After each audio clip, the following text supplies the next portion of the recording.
I'm here with Kamel Greene, founder and CEO of Poly. How are you? I am doing great. It's not sunny outside, so I usually would say it's sunny outside. I'm doing good, but nevertheless, I can't complain. Day's going well. Good deal.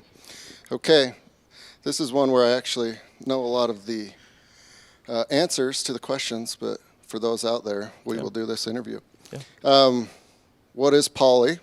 Give us the founding story, and where do you guys stand now in the evolution of your company? Okay, that was threefold. So first, I'll start off with the founding story, if that's okay. So this whole idea of poly, moreover, began to conceptualize when I started my college career at Washington State University.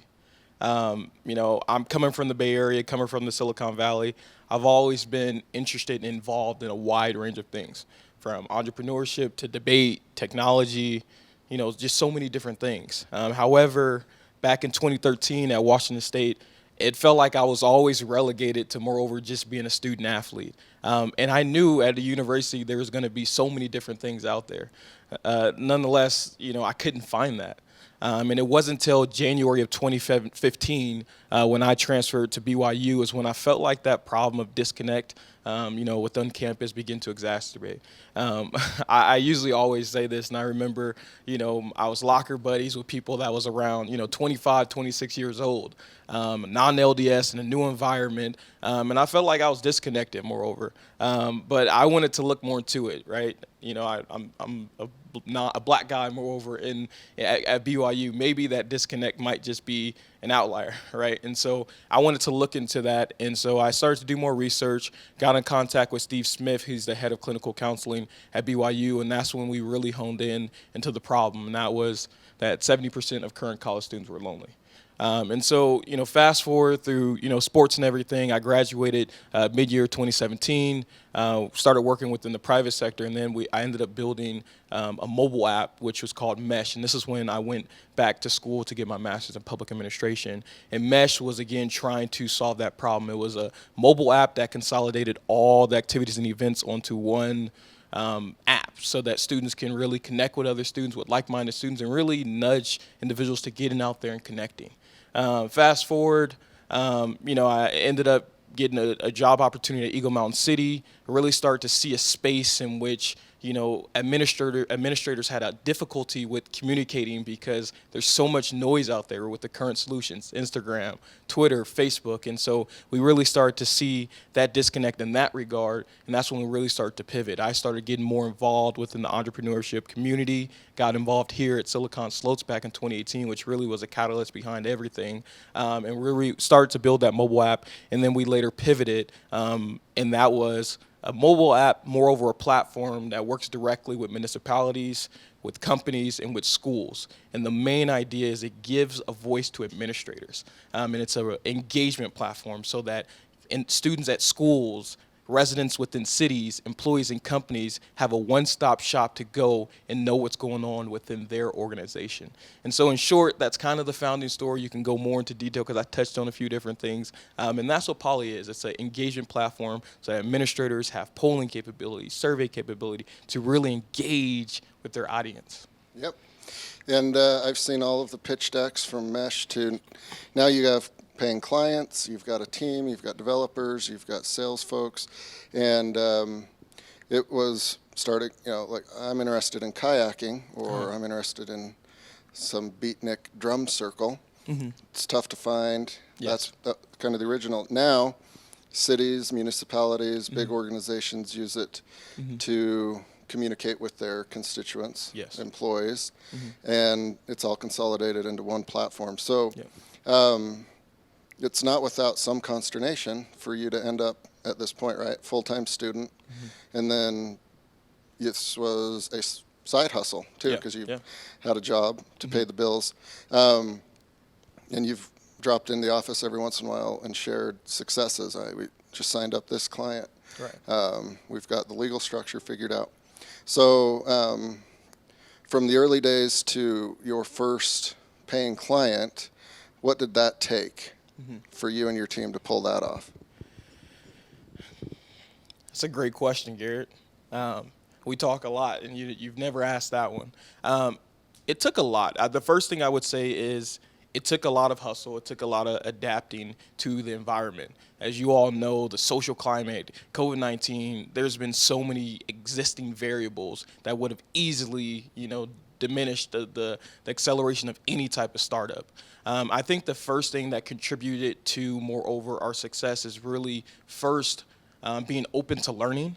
But this one I love to explain because it becomes so nuanced, is that I think being open to learning, but at the same time being somewhat of a nonconformist. And as soon as I say that, sometimes a lot of people are like, up in arms because you're saying you don't want to conform to the norms of society. But I think it's that balance. It's always wanting to learn. A lot of times I always hear I'm woke, and you hear that all the time. And I never like to fall in that category because I feel like I'm always going through an awakening. I would not be woke until I meet my creator. Therefore, I'm always learning. And I think the second component is that you have to trust yourself. And sometimes trusting yourself means that you have to compartmentalize what's all, within yourself and negate some of the outside noise. Because if you don't trust yourself into making those decisions, into pulling that trigger, into really making decisions in which a lot of outside people would say, oh, you don't do that. Do the lean startup method. Do X, do Y. Then you probably would be stagnant. And so it was moreover trusting in myself, which allowed me to thoroughly lead my team and lead the company, but also listening at the same time, but knowing when to listen and knowing when not to listen, because sometimes you just have to have that loose screw. And I would say that type of ideology has really contributed to really just being a go-getter, getting out there and getting things done. Yeah. So it's a platform, right? Yes. And there's several products within the platform. And let's just do a quick case study of how one of your municipalities, you can name them or not, is using the Poly platform. Great question. So we'll start off with Lehigh City. That was one of our first bigger municipalities onto Poly platform. And so if you look at the current solutions, right, you have a resident and you have city administration. Within that, we'll throw in council members, et cetera. And so one of the main premise of a municipality is to communicate with its residents. So how is that being done? Instagram, Twitter, Facebook, so many different ways. However, on those different social media platforms, Garrett's posting his, his baby just turned 2 years old. He's posting that picture. There's so many outside noise on there. And so if I'm a resident of Lehigh City, where do I go to get that information? Okay, I go to the website. However, they have a survey coming out now. I have to find that link. It's COVID-19. We can't go to the city council, so it's a virtual, it's a virtual link. I have to find where that is. There's no one-stop shop. And even if there is just some information like a website, you have to be proactive to get that. And so what Poly does, and that's from the user side, right? That's from the resident side. Now from the administrator side, now you have so many different events coming up. You want to gauge sentiment from the general public. You want to see different things. What do? You have to pay for things like Qualtrics. You have to pay for things like SurveyMonkey. You have to pay for so many Everbridge, so many different third-party platforms. So now you're spending tons of money just to fight to have a voice for residents to understand and know what's going on. So what Poly comes in is Poly now comes in and Poly says, hey, Lehigh, here's a platform that does a lot of those capabilities that you're spending thousands of dollars for. And now you not only can put that all in one place and get data so you can have better administrative decisions, you can instantly send out push notifications, and you can serve and facilitate a one-stop shop for your residents to go to and not have to fight throughout that noise on social media. And now they can go there, they can see events that are going on, they can respond to polls, to surveys, all in one spot. So problem, noise, residents don't know where to go. Administrators are having problems. They're paying money sometimes in some ways, paid social ads just to get their message out there. Now you have Poly solution, your own echo chamber. You can communicate, but at the same time, build a stronger voice for residents in which they can respond to polls and many things like that. That's how Poly works. Yeah. So the beauty of it is it can go both ways. And you were an intern here as you were getting your MPA, and you said, I'm going to go intern at Eagle Mountain. I'm like, okay, fine. Great. But you were also... I'm glad you said Eagle Mountain correctly, because there was someone else, interviewing Clint, I guess a year ago now, that didn't say Eagle Mountain. Old Eagle Rock. Right. But you'd worked at Weave and Seek, so on the entrepreneurial side. And so that's where you were able to see from the administration side, oh, here's the pain points, right? And you combine the entrepreneurial side to the public administration side. And so there's a pothole all the way to, hey, there's fireworks on June 28th to celebrate correct something, right? Yes. And it goes both ways. It goes both ways. And one of the unique things that you touched on is when I was playing football here at BYU, I realized, you know what, I might not be going to the league. And so I had to get real with myself. And that process for getting real with myself, if I was already going to be, doing strength and conditioning workouts, early mornings in the summer, and I couldn't go back home, why not take advantage of the opportunities? And so I actually really started off my first internship, moreover in Utah, I had a ton. It was actually at Heidemann Associates, the law firm in Provo. Then the next summer it was at New Skin, really starting to see how, the corporate industry actually works. And then, Seek, worked for Weave and really started to get that under my belt. Eagle Mountain City, Silicon Slopes. And so to your point, all that type of understanding, I was able to take that and really see what is the problem from the corporate side, these bigger companies. How do these bigger companies, engage with their employees, right? Is it Slack? Well, I mean, Slack is a robust email now. And so now administrators, employee relations post one thing on Slack. There's so much other noise on there. And so, boom, I think Poly can solve a problem there, municipality standpoint. How are they engaging, and then what money are they spending? And so, yes, you are spot on. I was able to take all those experiences and really capture that into a platform that really solves a problem. Okay, so eventually you've got a minimum viable product, maybe even something a little bit better, and you're able to pound the pavement and reach out to folks. And in a lot of instances, they are government. Yeah. Right? And the red tape, the big boogie government. Right. Regulations and acronyms and budgets and cycles. So it is going to be a big part of what you guys do to create revenue. Right. How have you learned that process, and how have you adapted kind of your sales team to, you're not going to change the way they do it, right? So you're going to have to bend to their will. Right. How have you done that? Another great question. I think the first thing is, a lot of people called me crazy when I decided to get my master's in public administration opposed to business administration. And a lot of times I always tell people, if someone came to me now and said, is there a martial arts you will want to learn? I wouldn't choose boxing, because I think everybody for the most part can throw a punch. That's how I look at the private sector. I mean, most people have worked within that. And so I said, what is going to be tactful for me? How am I going to be able to use some type of insight that a lot of people don't know? And so I strategically chose to get a master's in public administration. I had my bachelor's is in political science from BYU.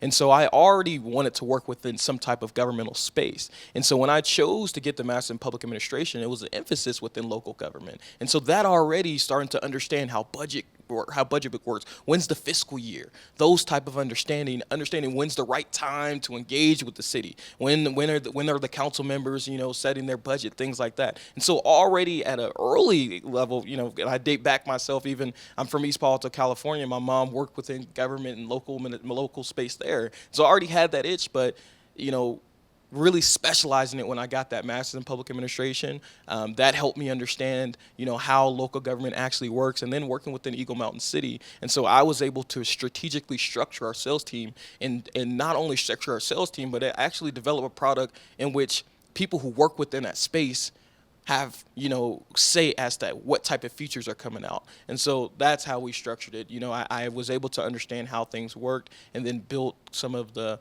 the fluid, spaces around it based off those constraints. Yeah.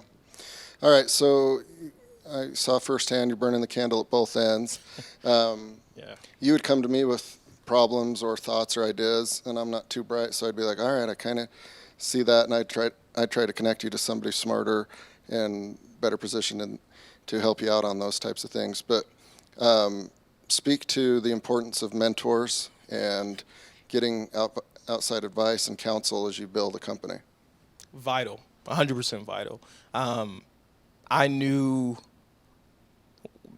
actually when I was playing football in 2017, I thought about it. How would I actually be able to understand and really be able to navigate? Because what's the point of reinventing the wheel, right? And so when I was strategically doing those internships while playing football, I was able to really hone in into a lot of those, those mentorships, from New Skin to Seek. My previous co-founder was the VP of marketing at Seek, right? Even, when you look at New Skin, CEO, Rich, all that type of stuff, I was able to lean on to them and really start to leverage and understand and ask questions.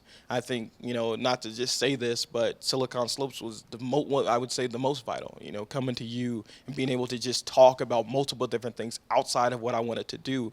But what that did was it leveraged network. And, that was the first thing where, you introduced me to so many different people that if you didn't have the question, this individual might have that answer for you. And so one was you're able to leverage that network. But I think the biggest thing is that when I first got here, you just said, do this, do that. And so I was able to gain that experience, but I was able to, in my opinion, build a strong trust. And so with that trust, whenever there's something going on outside of even just the entrepreneurial space, I was able to lean on and ask you specific questions and really just get that guidance. And I feel like if it wasn't for so much of the people from all those different places that I've worked at, especially here, then, who knows, because I would be bumping my head against a wall in so many different areas. And so to answer the question, it's vital to any entrepreneur success and really just anyone just operating in life, for sure. Yeah. On the issue of fundraising, we've talked about it in this office several times, and you've gotten a lot of different opinions just within these walls, and then you've gotten a ton of different opinions out there as well. But this is a conundrum for the founders, and in particular CEO. What have you learned about the process, and what is some advice you would have to other young founders? Because there's opinions all the way from do it to don't and everything in between. I've learned that you need to know what you want. You need to know what type of company you want. You need to know if you want to have an exit, if you want it to be a small business. You need to identify that first. Once you identify that first, then you can go about how you look at funding. Do you want to bootstrap, things like that? And then you have to know your industry and your product. And so those would be the first things. And I think to run that cost-benefit analysis, run that cost-efficient analysis, and know what that looks like, that's when mentors come in, because this was a new space. I was learning. I'm still learning it. I don't know much now. I call myself a walking contradiction, because what I know this week, it might change next week. And so the first thing is identify what you want.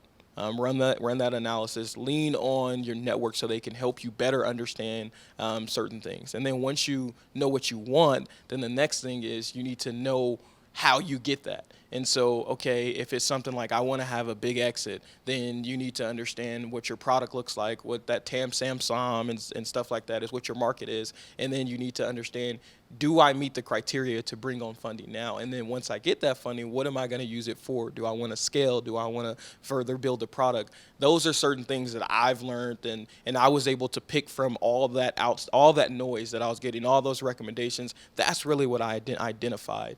And I think once you do all that, that will give you a good guidance. And that process of doing that, you start to do your own due diligence. You start to do your own research, thus understanding more of it. But you're always gonna learn. I'm always learning. And so that's what I would say as any early founder, entrepreneur. I'll say identify what you want, and that whole process of identifying and due diligence and research, you'll start to learn and really start to hone in on what you need to accomplish that.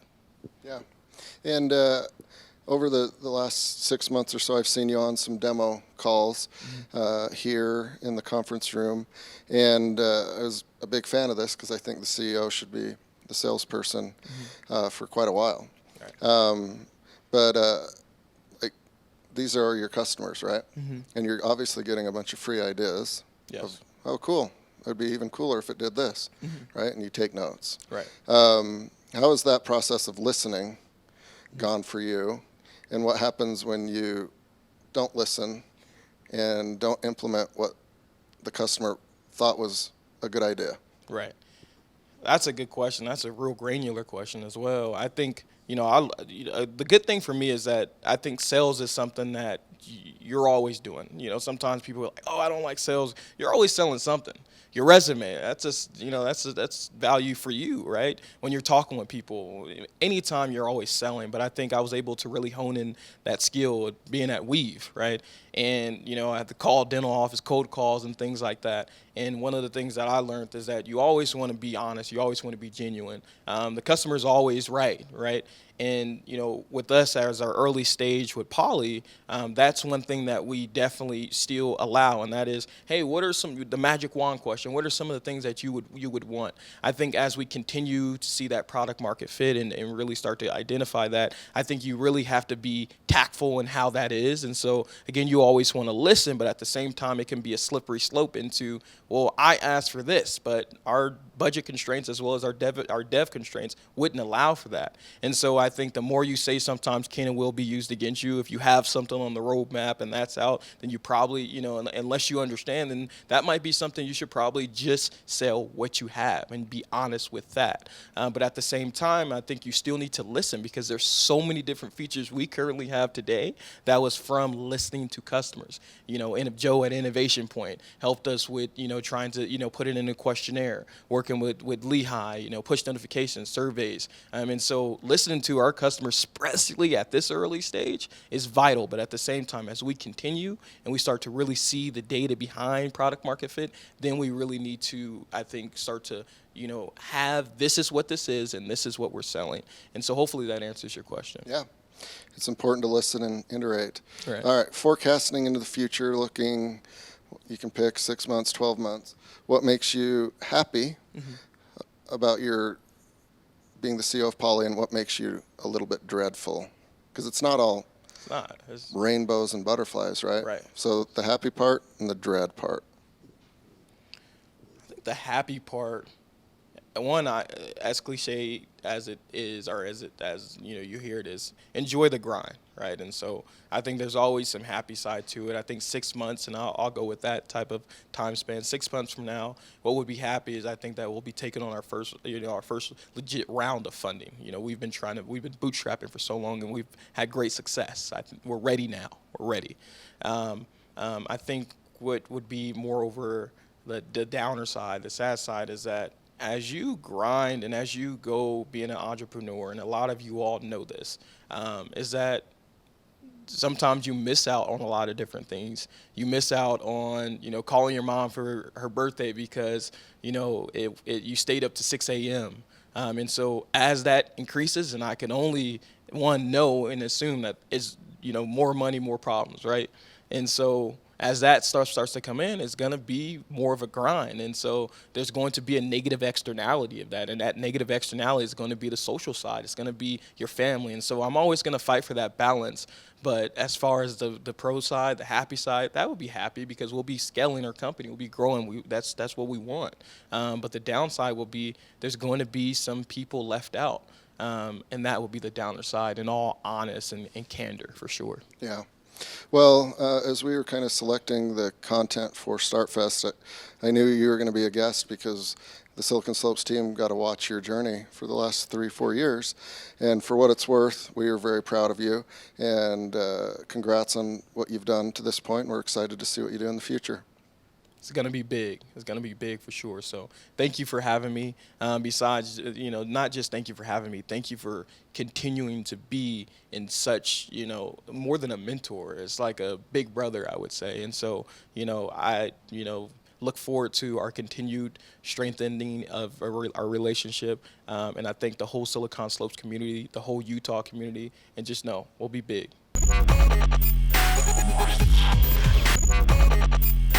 What?